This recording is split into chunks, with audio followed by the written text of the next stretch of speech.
समुदाय सिकाइ केन्द्रबाट जलवायु मैत्री कृषि प्रविधि विस्तार किसान उत्साहित। आइडी नेपाल र एकीकृत हातेमालो समाज नेपाल बिजुली बजार काठमाडौँको सझेदारीमा सञ्चालित एमसीडब्ल्यू परियोजना अन्तर्गत नरहा गाउँपालिकाको सहकार्यमा वाडा नम्बर 1 मा रहेको बजरङ्गी महिला कृषक समूहकी सदस्य कुस्मी देवी कामतको बारेमा समुदाय सिकाइ केन्द्र स्थापना गरिएको छ। नमस्ते, हमारा नाम मेले कुसुम कामती, घर तिलासी, 1 नंबर वार्ड नरहा गाउँपालिका। अब में तरकारी केने छिए तो हमरा और के निमने लगे है। एक कतन बोरा लागल है, एक कता कीड़ा लागल है, करेला लागल है, मतलब सब भंटा लागल है। आई पन्नी के मल्चिंग केने छिए। एक दीदी सब आबि के सीखे है, सब अपन देखे सुने है कि केना लगे है सबके।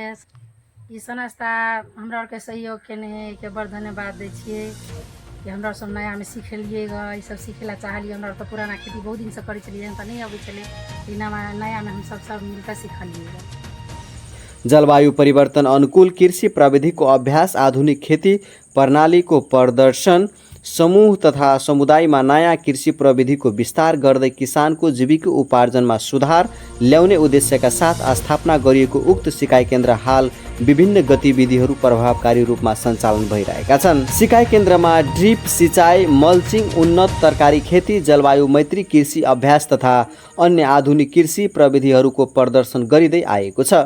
यस केन्द्रको अवलोकन गर्ने बजरङ्गी महिला कृषक समूहका सदस्यहरूका साथै गाउँका अन्य कृषक समूह र अगुवा किसानहरू नियमित रूपमा पुग्ने गरेका छन्।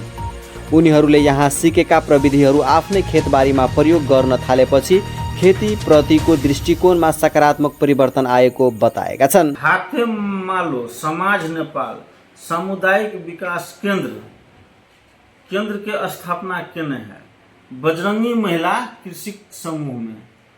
ये अपने सबके पहल में पहले पुराना तरीका से यह किसान सब तरकारी खेती करे छल। बहुत पहले से ई नरहा गाउँपालिका वार्ड नंबर 1 बहुत पहले से पुराना कृषि समूह है, लेकिन एहिमे अते बढ़िया से प्रविधि नया प्रविधि से नहीं हो छल। अपने सबके ई हाथेमालो से अहाँ सब ट्रेनिंग द के कमे जमीन में बढ़िया मुनाफा किसान सब कर रहा है। अखन लोकल बाजार सब में ताजा तरकारी सब समय में उपलब्ध करबे, एहि सब से बहुत के फायदा लाभान्वित है एका समाज सब। स्थानीय किसानहरूका अनुसार विगतमा परम्परागत विधिबाट खेती गर्न गरिएको भए पनि अहिले सिकाइ केन्द्रबाट प्राप्त ज्ञान र सिपका आधारमा आधुनिक तथा जलवायु परिवर्तन अनुकूल प्रविधि अपनाएर तरकारी खेती गर्न थालेका छन्।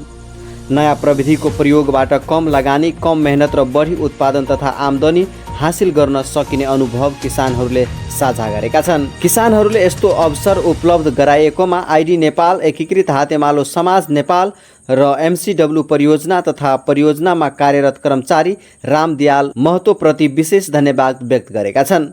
उनीहरूका अनुसार समुदायमै स्थापना गरिएको सिकाइ केन्द्रले कृषि सिकाइलाई व्यवहारमा उतार्न सहज बनाइएको छ। किसानहरूको भनाइमा नेपाल कृषि प्रधान देश भए पनि कृषि आधुनिकीकरण, प्रविधि विकास र किसान मैत्री तालिममा अझै पर्याप्त सरकारी लगानी र चासो आवश्यक रहेको छ।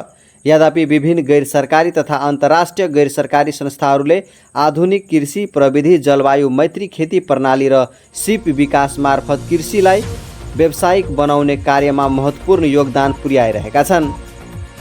स्थानीय कृषकहरूका अनुसार समुदाय सिकाइ केन्द्रले आधुनिक कृषि प्रविधि सिक्ने अनुभव आदान प्रदान गर्ने तथा सफल अभ्यासलाई अन्य किसानसम्म विस्तार गर्ने प्रभावकारी माध्यमका रूपमा काम गरिरहेको छ। यसबाट नरहा गाउँपालिकामा व्यावसायिक, आधुनिक तथा जलवायु मैत्री कृषिको विकासमा थप टेवा पुग्ने विश्वास गरेका छन्। हेर्दै गर्नुहोला न्यू प्रेस।